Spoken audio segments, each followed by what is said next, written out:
última sesión.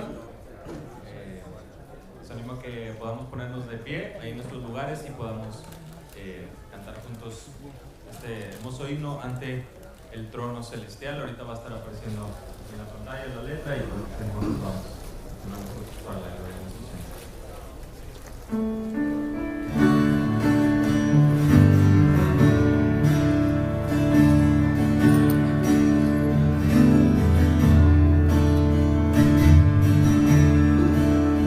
El trono celestial, Él intercede hoy por mí, gran sacerdote es Jesús, quien por siempre vivirá, y en sus manos por su amor mi nombre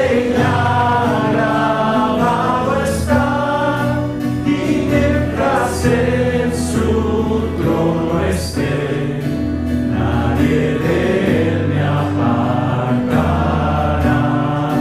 nadie de él me apartará.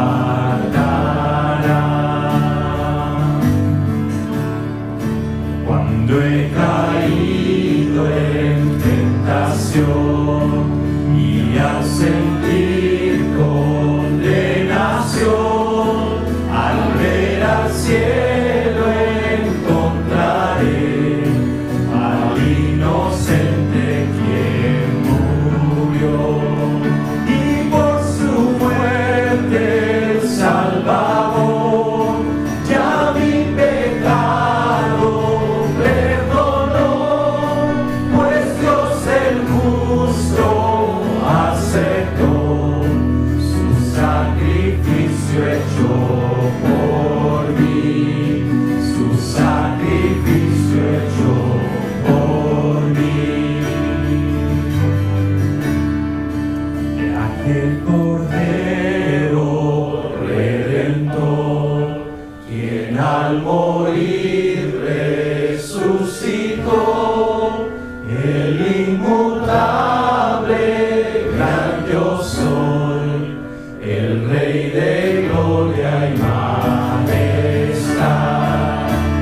Unido a él no moriré, pues con su sangre me compró, mi vida escondida está en Cristo Dios mi Salvador.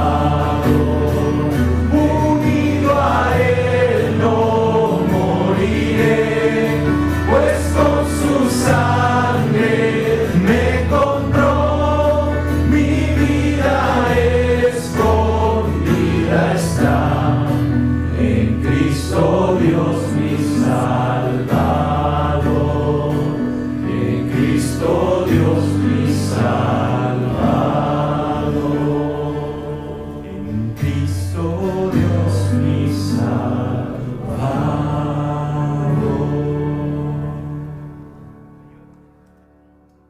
Pueden tomar sus lugares, hermanos. Okay. All right. Okay, so we're set for our last Muy bien, session estamos here. listos para We're gonna nuestra change, última sesión aquí. gears a little bit, and Vamos a this is gonna cambiar be aquí a PowerPoint de enfoque y esta va a ser una presentación dealing with specific en PowerPoint que va a tratar contextos bíblicos específicos en relación al reino, y estamos llamando esto God's kingdom plan for el planet Earth. plan de Dios para el planeta Tierra. ¿Podemos tener esto listo? ¿Necesitan hacer algo? ¿Yo tengo que hacer algo? Me dicen, muy bien, ya bien. Perfecto, entonces puedo hablar un poquito. Muy bien, presentación de PowerPoint. Ustedes saben, en las últimas sesiones y las preguntas y respuestas, las primeras dos sesiones fueron hermenéutica y muchos diferentes puntos de cómo abordar los propósitos de Dios. Aquí vamos a ver de manera específica a textos. Vamos a llamar a titular esto los planes del reino de Dios para el planeta Tierra.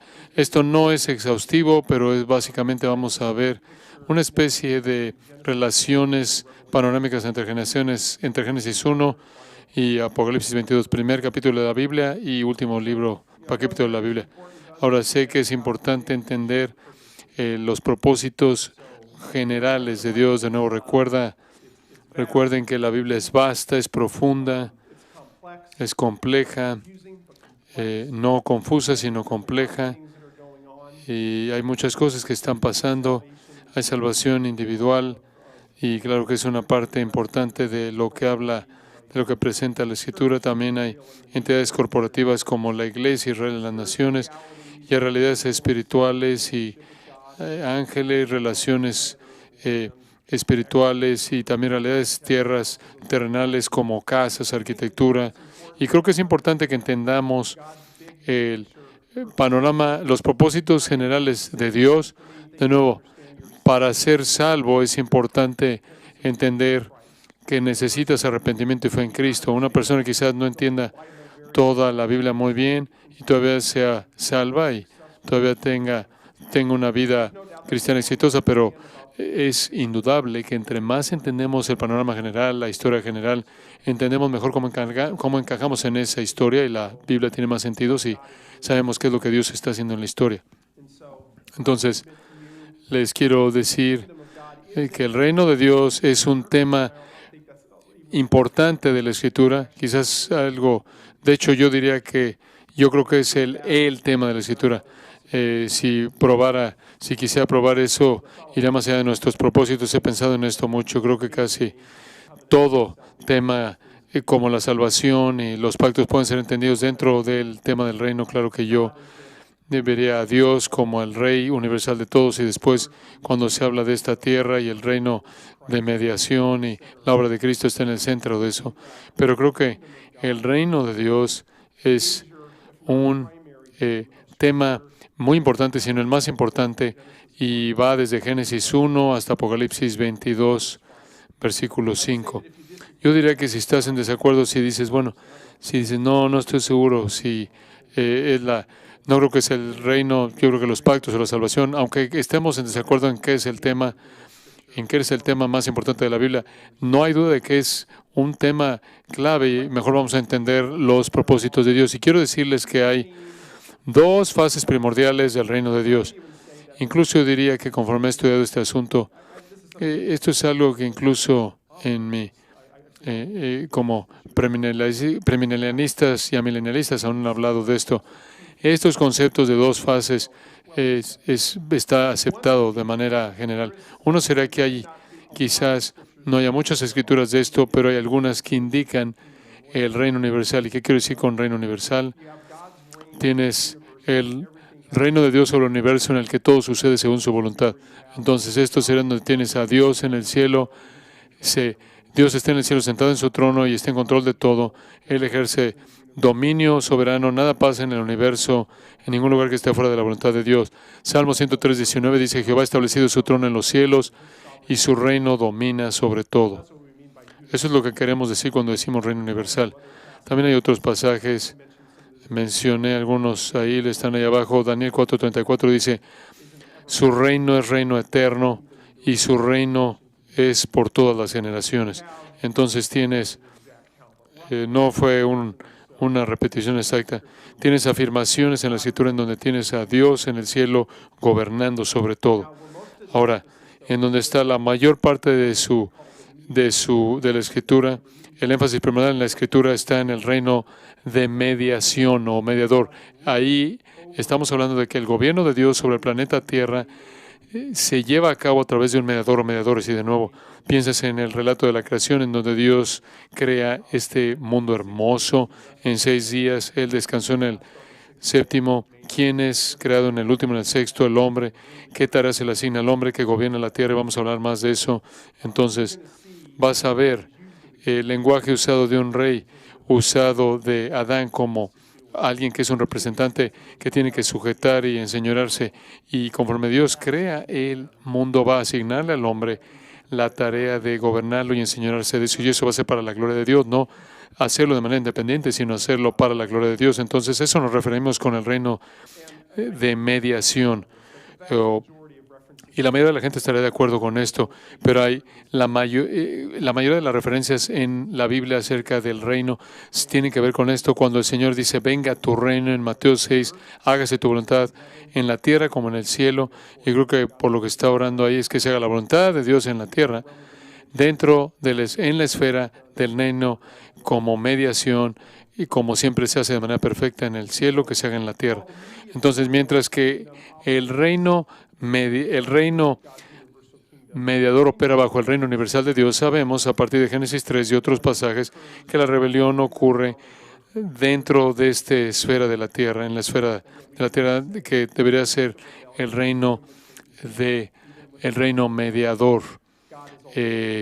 Y sabemos que Dios está en control en última, nunca está fuera de control, pero de manera evidente hay rebelión aquí, Adán, el resto de nosotros, tragedias, todas las cosas que ustedes saben. Satanás le ofreció a Jesús los reinos del mundo en Mateo 4.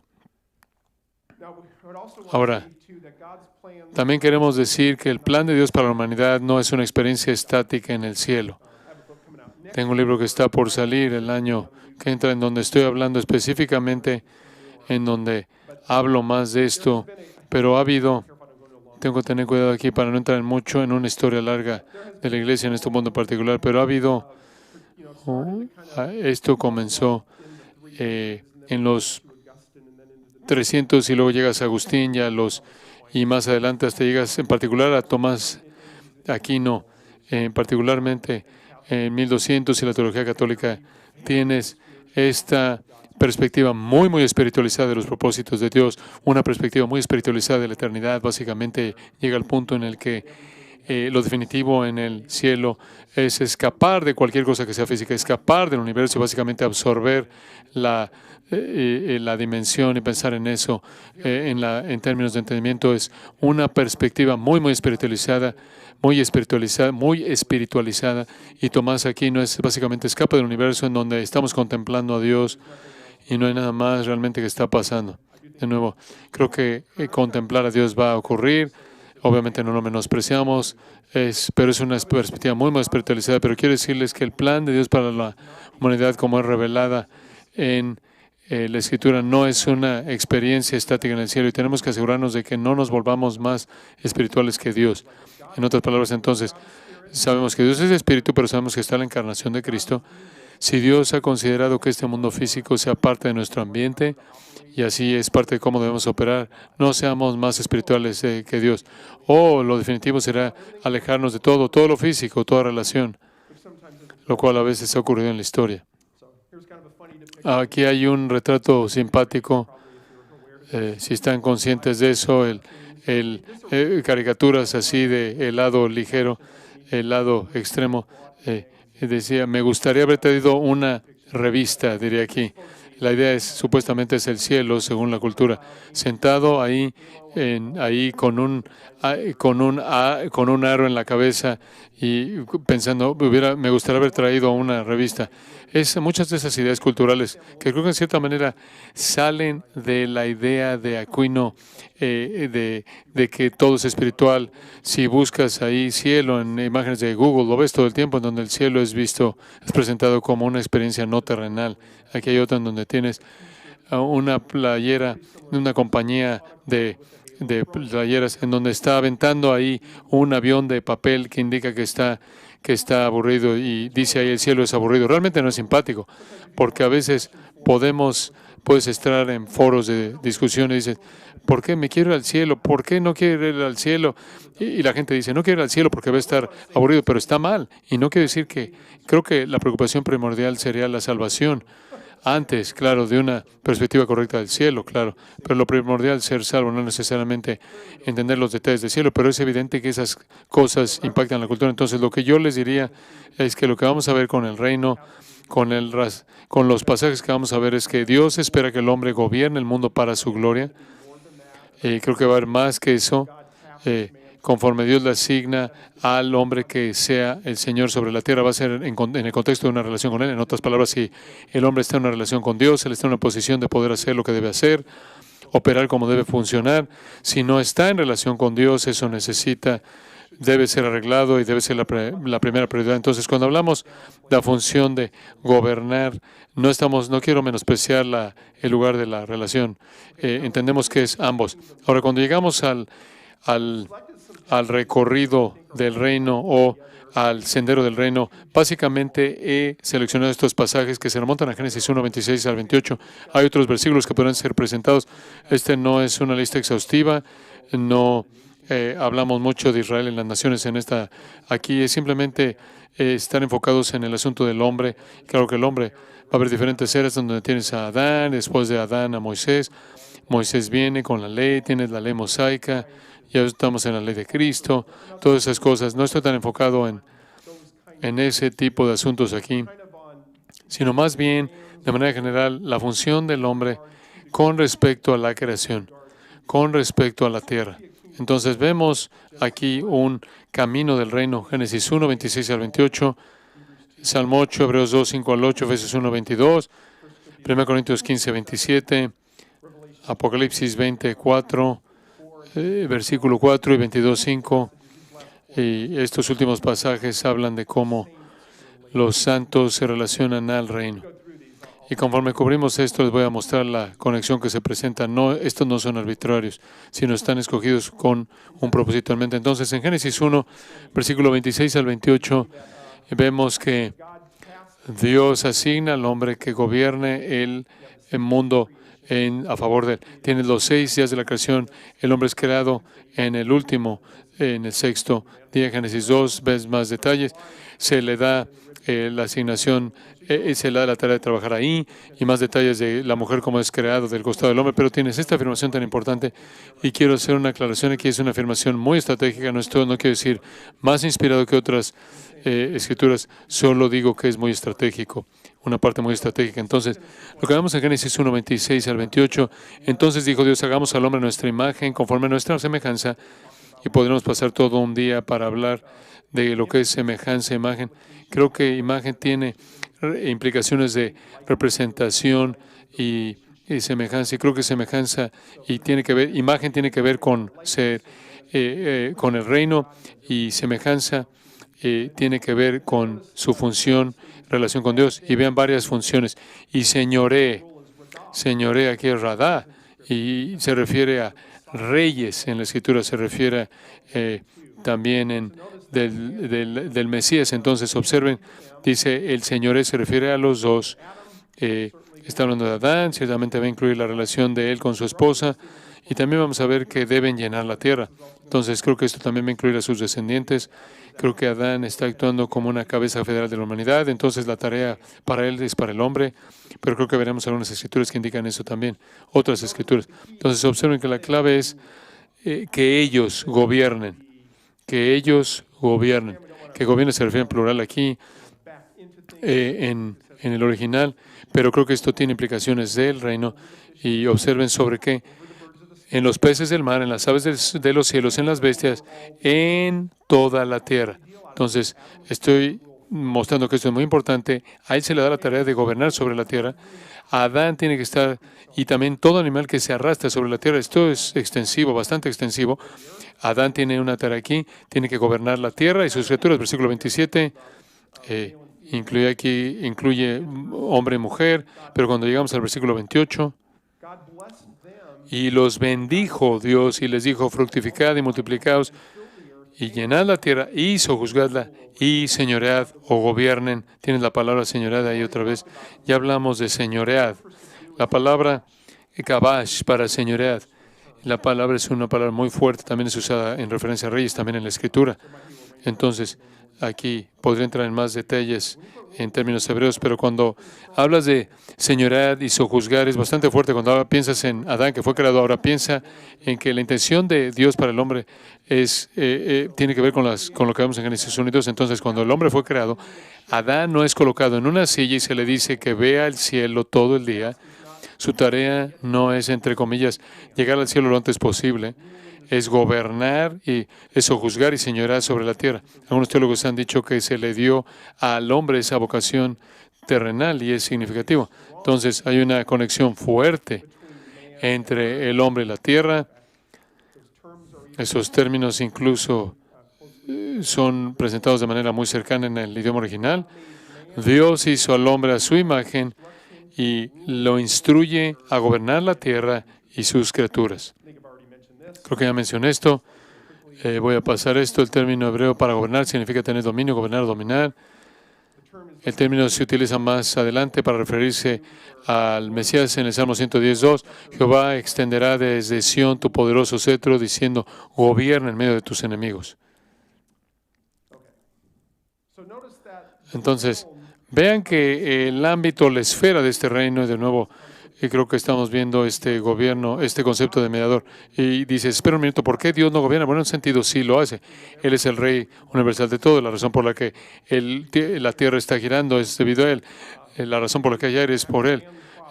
Creamos en los actos de creación y providencia y mantenerla existiendo. Pero cuando hablamos del gobernar en sí la tierra, hay una tarea que se le asigna al hombre. Observen también que la esfera de este gobierno del reino para el hombre es la tierra, no es el cielo. Salmo 115:16 dice, los cielos son de Jehová, pero la tierra ha dado al género humano. El cielo es importante. Podemos entrar a la explicación de los tres cielos. La atmósfera, el celeste y luego el cielo donde vive Dios. Pero el punto es que se le da a la tierra a la raza humana, lo cual indica propósito y divino, propósito y diseño que por propósito de Dios y diseño que sea el hombre esté trabajando en este gobierno. Yo creo mucho en protología y escatología. Protología, primeras cosas, escatología, los últimos. Cuando llegas finalmente a Apocalipsis, al final, no estoy diciendo que la eternidad es una repetición de Génesis 1 y 2. Se incrementa, pero va a haber muchos paralelos. Al ver que la tierra es significativa, vas a ver cómo diferentes paralelos se van a manifestar entre la primera creación y la última creación. Entonces, el reino es un reino terrenal con Adán establecido como su rey y representando el hombre es muy significativo. Debe gobernar desde y sobre la tierra, pensando profundamente en el mandado original, el mandado que se le dio al primer Adán y tiene implicaciones para el posterior Adán. Entonces, el hombre tiene que gobernar desde la tierra y sobre la tierra. Él debe estar sobre ella, debe gobernar desde ella y está por encima de ella. Y después yo diría, esta es la razón, yo diría que ese es un elemento clave del premilenialismo. Es una de las cosas a las que yo me aferraría, que afirma el premilenialismo, es que el reino del Mesías debe reinar desde y sobre la tierra. Me gusta decir que son zapatos sobre la tierra, botas sobre la tierra, el reino sobre la tierra y restaura totalmente todo. Hay una resurrección, un plan de resurrección asociado con eso. Todos los aspectos de sociedad y cultura operan como tienen la intención de actuar. Entonces el reino del Mesías debe ser desde y sobre esta tierra, no para entrar en una gran discusión y otras perspectivas mileniales. Jesús está en la milenialista dice Jesús está en su dice que es un reino espiritual y el postmilenialista lo ve como está afectando la tierra y que está reinando desde la tierra. No ve esta parte de la historia, línea de la historia, que el reino de la historia, no veo como parte de la línea de la historia que el Mesías está reinando desde la tierra, sino que está reinando en la tierra, sobre la tierra. Y de nuevo, es más que el reino, es un reino espiritual. Ahora, llegamos a otro pasaje y saltamos al Salmo 8. Dices, estás adelantándote mucho en la historia. La razón por la que vamos a este pasaje es porque si lees comentaristas, por lo menos la mayoría, esperamos que todos, reconocen que todo esto está relacionado de cerca a Génesis 1, 27 y 28, y de hecho algunos dicen que este es un comentario de Génesis 1, 27 y 28, pero lo que esto muestra es que lo que se presentó en Génesis 1 todavía es relevante.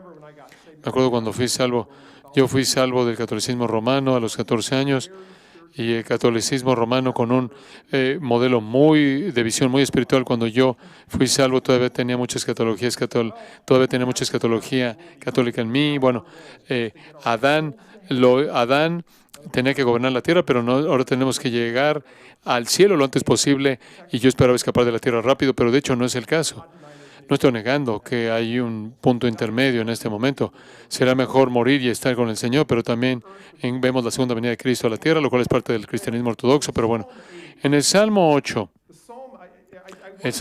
quiero mencionar esto, que cuando lees el primero y el último versículo que no menciono aquí, Está dándole gloria a Dios. Y eso es importante porque esto va a ofrecer, si es entendido apropiadamente, una antropología elevada. Va a hablar en términos gloriosos, muy gloriosos del hombre. Creo que está hablando de realidades de la creación. Es entendido dentro del Salmo. Dios es el más grande. ¿Y qué es el hombre para que pienses de él? No es la grandeza del hombre fuera de la grandeza de Dios. Dios es más grande. Pero se presenta la afirmación, ¿qué es el hombre para que pienses en él? Y el Hijo del Hombre para que le visites. Sin embargo, lo has hecho un poco más bajo que Dios o los ángeles. Y lo coronas de gloria y majestad. Digo, se usa ahí lenguaje real. Lo haces, observen ahí, gobernar sobre las obras de tus manos, le has puesto todas las cosas bajo sus pies. Eso se oye muy parecido a Génesis 1 ahí.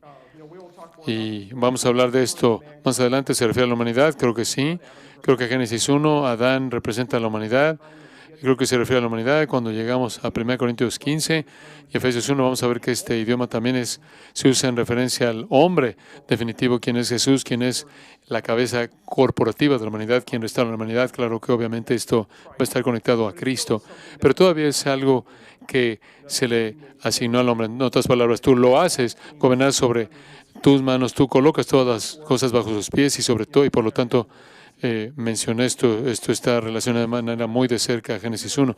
Entonces, incluso en un mundo caído, Dios espera que el hombre tenga un gobierno exitoso sobre la tierra en cumplimiento de Génesis 1, 26 al 28.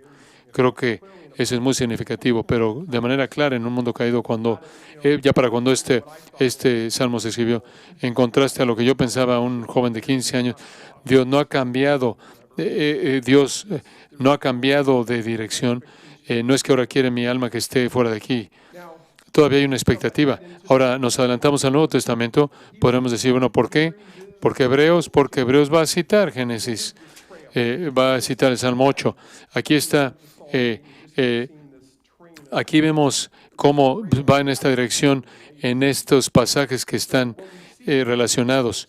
En esta línea de pasajes que están relacionados, Génesis 1, Salmo 8, Hebreos 2, y aquí vemos que al hombre todavía se espera que esté gobernando el mundo, pero todavía no pasa.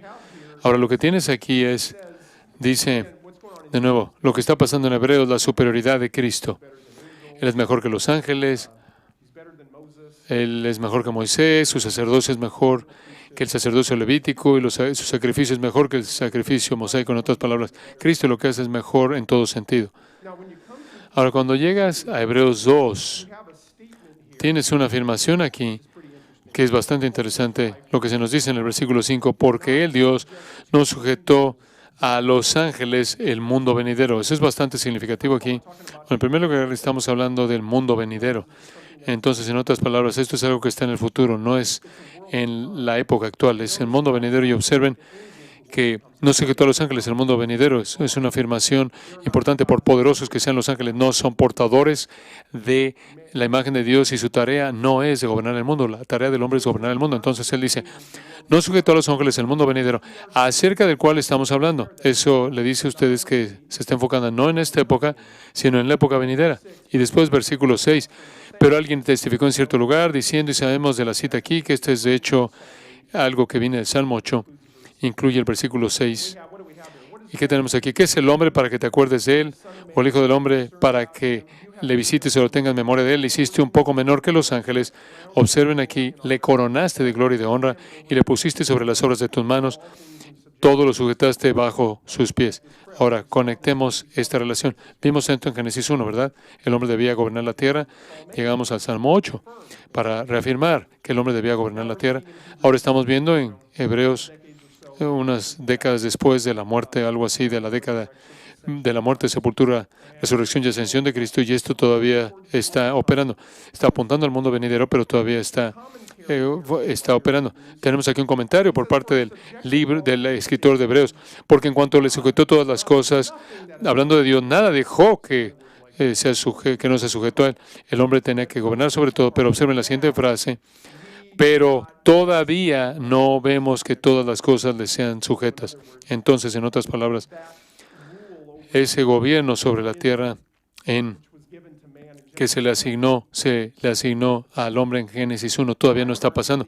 Ahora, yo diría teológicamente que muchas cosas grandes han pasado. El Mesías ha aparecido, el siervo sufriente ha venido, tienes expiación, tienes a creyentes y a judíos creyentes que son parte de la iglesia, tienes la unidad de Efesios 2, 11 al 3:6, todo el ministerio del nuevo pacto del Espíritu Santo, y el Espíritu Santo fue derramado, como hablé en otra sesión. Muchas cosas fabulosas han pasado con la primera venida, pero esta es una de las cosas que está apuntando al mundo venidero, está apuntando a la segunda venida. Observa que todavía no vemos todas las cosas sujetas a Él, de nuevo apuntando hacia algo que tiene que suceder en el futuro. Leí este pasaje que parece indicar que como que estamos esperando como criaturas ese mundo que está por venir.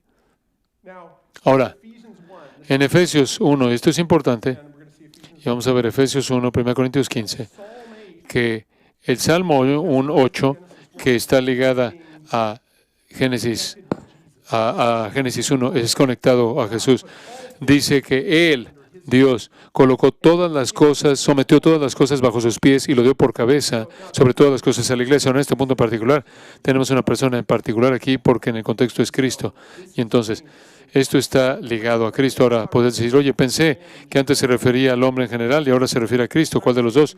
Yo diría que si entiendes el concepto de representación federal o representación corporativa o cabeza federal, con frecuencia entiendes que hay uno que representa a los muchos.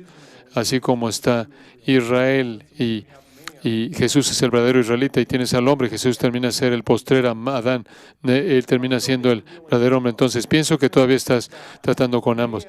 La afirmación de que el hombre tiene la tarea de gobernar el mundo no es, y vas a tener una afirmación que el hombre definitivo que lo va a hacer pasar, y tienes una afirmación de que el hombre también es el representante, pero ves que Jesús ahora está ligado a el Salmo 8, el cual está ligado a Génesis 1.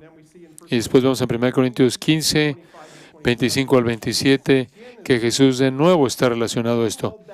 Se nos dice que Él, es preciso que Él reine, Jesús debe reinar, hasta que haya puesto a todos sus enemigos debajo de sus pies. Entonces esto habla de un gobierno completo y dominante. Y el postrer enemigo que será destruido es la muerte, porque todas las cosas las sujetó debajo de sus pies. Y de nuevo volvemos a ver aquí que esta autoridad, este poder ha sido sujeto a Cristo. Entonces yo diría en este punto particular, Génesis 1, que a Dios se le ha dado la tarea de gobernar y enseñorearse. Vemos en Génesis 3 que la caída sucedió, no está sucediendo. El hombre, una de las ironías divinas en el relato de Génesis es que se le dijo que gobernar la tierra, pero vemos que la tierra se lo va a tragar, dos polvo eres y al polvo volverás, y el hombre es absorbido por la muerte. Y ahora obviamente vimos en Hebreos y en el Salmo 8 que esa expectativa continúa, vimos en Hebreos que esto va a pasar, pero no vemos aún todas las cosas sucediendo con respecto a la sujeción del mundo, y ahora vemos que está ligado a Cristo, y creo que sabemos en este punto que ese enseñorearse y sujetarse va a venir a través del perfecto, va a venir a través del hombre perfecto, el postrer Adán, y esa persona es Jesús el Mesías.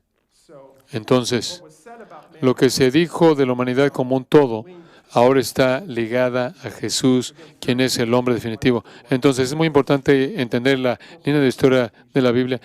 Tienes la cabeza federal, tienes la representación corporativa, donde tienes el uno y el mocho. Entonces, la voluntad del hombre para gobernar la tierra es encontrado en últimas en Jesús.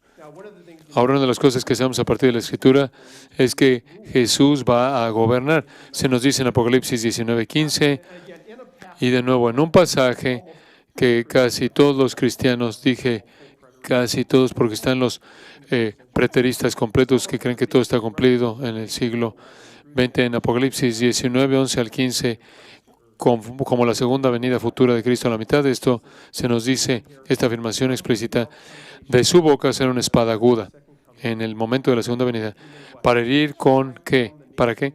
Para herir con ella las naciones, y después ¿qué? Y Él la regirá con vara de hierro. Observen el futuro aquí. Y Él la regirá. Él no viene para traer a su reino al fin en este punto. Él viene a traer su reino.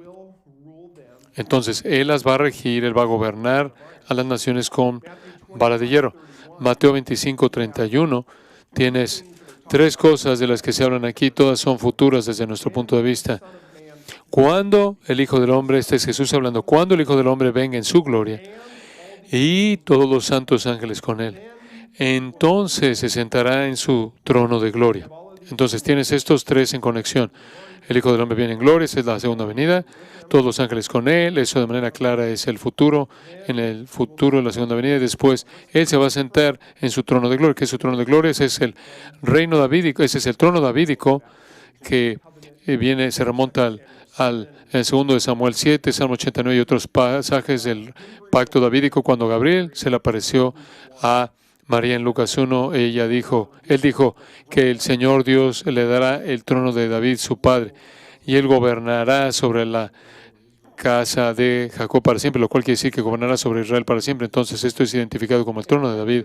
Y lo que creo que es en particular significativo aquí, importante, es que Jesús mismo, de manera explícita, en el Nuevo Testamento, le dice a usted, te dice, ¿cuándo es que se va a sentar en su trono de gloria? Cuando venga en gloria y todos los ángeles con él. Es entonces que él se va a sentar en su trono de gloria. Entonces te pregunto, ¿acaso el Hijo del Hombre ha venido en su gloria? No, tuviste la transfiguración en Mateo 17, fue un evento muy rápido, fue para ayudarle a Pedro y a los apóstoles a entender ciertas cosas. Yo diría que eso es futura. Ya vinieron todos los ángeles con Jesús, ya todavía no es futuro. ¿Cuándo va a ocurrir? Cuando es en el futuro, cuando se sienta en su reino de gloria. Y si ves el versículo 32 que no tengo aquí, es cuando las naciones son reunidas aquí, son juzgadas y tenemos el juicio de las ovejas y los cabritos en ese tiempo en particular. Entonces Jesús comienza su gobierno, con su reinado, con su segunda venida a la tierra. Ahora, aquí hay otra cosa que tenemos que entender. Sabemos que se le asignó al hombre que gobernara, pero no lo ha hecho de manera exitosa. Y recuerda esto, cuando hablamos de tener éxito sobre la tentación, pero me gustaría ver esto también. Jesús tiene éxito en donde el primer Adán falla. Eso es parte de la tentación en Mateo 4. Adán y Eva se dieron a la tentación y fracasaron con la tentación, frente a la tentación, pero Jesús tuvo éxito frente a la tentación en Mateo 4. Y Adán falló al no sujetar la tierra. Jesús va a tener éxito cuando venga. Pero este es un punto en particular, este es un punto importante, porque mencioné antes que el gobierno del Mesías está ligado de cerca con el gobierno, con sus santos y su pueblo. Entonces, en cierta manera sabes que uno pasa cuando el otro pasa. Cuando Jesús gobierna, los santos gobiernan. Cuando los santos gobiernan, el Mesías que está sobre ellos gobierna. Entonces Jesús va a compartir su reinado con los que gobiernan con él. Por ejemplo, en Apocalipsis 2, ahora recuerda, Apocalipsis 2 y 3 es el mensaje a las 7 iglesias de Asia Menor. Y si lees eso, en la mayoría de las iglesias están luchando y Jesús les da aliento, les dice dónde están bien y dónde están mal. Y después al final de esas secciones tienes estas secciones de bendiciones escatológicas. Y normalmente vemos estas secciones que son más de la iglesia porque son muy amplias, como comer del árbol de la vida. Está en el paraíso, dice, eso es para la iglesia. Normalmente estas bendiciones son bastante amplias, estas promesas. Entonces le habla a la iglesia en Tiatira y recuerda de nuevo, es muy probable que esto está llevándose a cabo en el libro de Apocalipsis en el 90. Es evidentemente después de la segunda venida después de la primera venida de Cristo, después de la ascensión. Jesús dice, al que venciere, esto es lo que dice. En otras palabras, está presentando esto como motivación. Tienen que perseverar en base a perseverar. No que es por obras, al que venciera para motivarlos. Y guardar mis obras hasta el fin. Observen, yo le daré autoridad sobre las naciones y la regirá con vara de hierro, y serán quebradas como vaso de alfarero, como yo también la he recibido de mi Padre. Básicamente Jesús está prometiendo eso para el que vence en esta época. Cuando Él regrese, Él va a compartir su gobierno con ellos. Esta es una cita del Salmo 2:9. Si lees el Salmo 2 es una explicación de cómo Dios Padre va a darle al Mesías las naciones como su herencia. Las naciones se burlan de Dios, pero Dios va a establecer su rey sobre la tierra en el monte Sión. Él va a gobernar sobre ellas con vara de hierro. Entonces, Jesús, de hecho, toma una promesa que está dirigida a Él en Salmo 2:9 y dice que va a compartirla con estas personas aquí. La gente que es parte de la iglesia aquí, yo voy a dar autoridad sobre las naciones. De nuevo, la iglesia ha existido allá por unos 60 años aquí en Apocalipsis. No están reinando en un reino, están sufriendo. Son llamados a perseverar y a vencer. porque si lo hacen, van a reinar. Entonces, creo que eso está en 1 Timoteo. Si perseveraremos, también reinaremos. Y ese es el patrón que se nos da. Este es un mundo oscuro, hay mucha maldad, hay mucha persecución, debemos vencer, debemos perseverar, porque si lo hacemos cuando Jesús regrese, vamos a reinar con Él. Otra en Apocalipsis 3:21, Jesús afirma, al que venciere, le daré que se siente conmigo en mi trono, así como yo he vencido y me he sentado con mi Padre en su trono. Entonces es interesante aquí que Jesús está prometiendo autoridad que gobierna de nuevo para el que venza. Pero ¿cuál es el trono de Jesús? Ese es el trono de David, ese es el trono que Él asume, según Mateo, como lo vimos hace un momento. Y observen aquí que Jesús hace una distinción. Él distingue del trono del Padre, que es de su trono. El del Padre está en el cielo y el de Él está aquí en la tierra, el de David.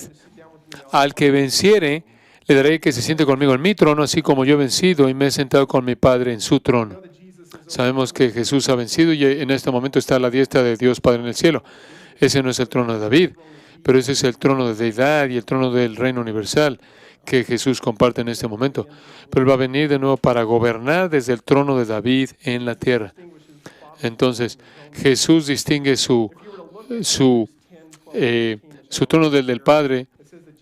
Si viéramos Hebreos 10:13, veríamos que dice ahí que Jesús está esperando hasta ese momento en el que Él comienza su reinado en la tierra. Él está esperando ese tiempo. Ahora, yo creo que Jesús está activo a su sacerdocio y esto, pero Él está esperando a partir de ese momento para reinar. A partir de ese momento en la tierra. Apocalipsis 5:10, ya mencioné hace un momento este versículo, Apocalipsis 5:10, con respecto a la gente, una escena de nuevo celestial y Jesús está tomando el rollo y Él está recibiendo la alabanza porque es digno, 5:9, porque porque nos ha redimido para Dios de todo linaje, lengua y pueblo y nación. Y después está la afirmación, y nos has hecho para nuestro Dios reyes y sacerdotes. Entonces hay un sentido en el que posicionalmente estamos reinando, estamos en el reino, pero nuestra ciudadanía está en los cielos, es una verdad posicional, no estamos en el cielo aún, les hebreos, y no estamos en la Nueva Jerusalén aún. Lo ves en Apocalipsis 21 y 22, el reino es futuro, posicionalmente estamos en el reino, pero todavía no estamos en el reino físicamente. Y observa al final del versículo 10, y reinaremos sobre la tierra. Entonces eso está apuntando al futuro, está apuntando a la segunda venida de Cristo. En Apocalipsis 19, en el reino, el reino que viene en Apocalipsis 20. Entonces, los que ahora son un reino, posicionalmente están destinados a un reino futuro en la tierra. Una de las cosas que me parece interesante es que las escenas celestiales en Apocalipsis con frecuencia ven hacia adelante a un reino terrenal que está por venir, como Apocalipsis 4 y 5. Probablemente es la escena más exaltada del celestial en Apocalipsis, lo cual dice mucho porque está en Isaías y Daniel otros. Es probablemente la escena más exaltada del cielo, pero cuando ves en Apocalipsis 5, en esa escena, en medio de esa escena tan excelsa del cielo, vemos esta afirmación del reino terrenal que está por venir, y luego vemos cómo viene la ira, comienza a desatarse en Apocalipsis 6, que llega a su reinado eterno. Y vemos ahí después como las almas aparecieron de los que fueron matados ahí en la tierra. Y ellos dicen, ¿hasta cuándo, oh Señor? Incluso cuando tienes estos mártires y dicen, ¿hasta cuándo, Señor? En Apocalipsis 6:10, ¿hasta cuándo, Señor Santo y verdadero, no juzgues y venga nuestra sangre en los que moran en la tierra? Y se les dice, esperen un poco y eso va a pasar. Pero creo que eso pasa en Apocalipsis 20, versículo 4, donde le vi a los mártires. La gente los de Apocalipsis 6 resucitaron y reinaron 1000 años. Entonces hay una expectativa de juicio y reino, de juicio y de reinar. No sucede en Apocalipsis 6, sino en Apocalipsis 20 y en adelante. Lo que es interesante es que en el estado eterno, Dios y los santos están reinando. Lo que tienes aquí es un trono singular y parece que aquí se fusionan. Hablamos de 1 Corintios 15 en los versículos 24 y 28, creo se nos dice por ahí, que cuando Jesús termine de reinar exitosamente, va a entregar el reino a Dios Padre. Entonces, no significa que Jesús deja de reinar, pero creo que tienes una especie de fusión de tronos en este punto. Y se nos dice aquí que y no habrá más maldición, y el trono de Dios y del Cordero estará en ella. Y después observe, y sus siervos le servirán. Entonces, de hecho, tienes lenguaje de siervos, esclavos aquí incluso en el estado eterno, porque este es el estado eterno de Apocalipsis, a partir de Apocalipsis 21, ¿no? Y sus siervos le servirán. Y después la última afirmación de los nuevos cielos y nueva tierra es el versículo 5, porque lo demás es epílogo. Y reinarán por los siglos de los siglos. Entonces, literalmente ese es el final de la historia, de la línea de la historia. Tienes el epílogo a partir del versículo 6, pero los nuevos cielos y la nueva tierra, la afirmación final es que van a reinar por los siglos de los siglos. Entonces, es interesante, en Génesis 1, se le hizo al hombre que reinara, y después encontramos lo último que lo describe, él está en la presencia de Dios. Y por cierto, así es como vemos lo definitivo, veo lo definitivo. Lo definitivo, lo mejor es estar en la presencia de Dios, y obviamente necesitas tener una relación correcta con Él. Estar en la presencia de Dios y operar como Dios diseñó que operaras. Van a reinar por los siglos de los siglos. Si vas a Apocalipsis 21, Apocalipsis 21, 25, 26, las naciones y los reyes traen su gloria a Jerusalén. Hablan ahí de las naciones realizando actividad, hablan de las naciones realizando, produciendo cultura, entonces están haciendo cosas. Entonces ese es el último versículo. Describiendo la nueva tierra, habla del pueblo de Dios reinando mientras que están en la presencia de Dios, mientras que Jesús está en el trono. Permítanme citar aquí Apocalipsis 21, 24, 26. Se nos dice que las naciones que hubieran sido salvas andarán a la luz de ella. Y observen aquí que es la luz de la nueva Jerusalén indica que hay naciones afuera de ella. Las naciones